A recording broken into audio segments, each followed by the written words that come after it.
following Newton, we actually can come back with a series of principles that actually we think should apply to all the maintenance engineering work, because otherwise we're going to have then each trailblazer that sets up to have a look at their own particular set of maintenance engineering has that set of principles from which we could work.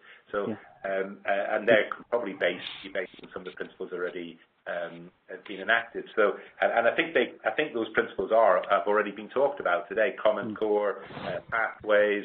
The difference between process and manufacturing, that sort of thing. We could actually set that up, test them out, and actually I think those could be applied to each time we then move towards thinking about maintenance engineering or the different sectors, is to use that template that somebody had talked about and this set of common principles, and that then gives you the fact that there's been some joined up thinking on this process.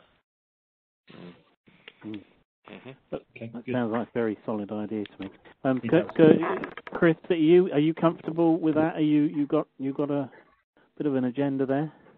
Yeah, I have. But just to summarise what I've heard is what might the next steps be then. So obviously, we're not trying to drive a core, but in doing so, we've actually identified the significant differences. I've certainly got the sense that there's perhaps separation between process and manufacturing, and that the idea of a reusable template where we've got at least a document to refer to when we come to develop standards that everyone has seen and everyone has understood and everyone is generally working from is probably, I think, as good as we'd want to get at this stage without coming up with a new solution.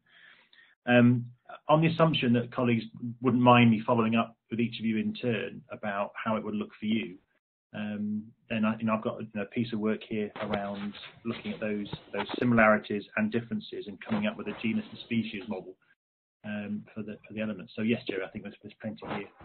So that's good. Thank you very much.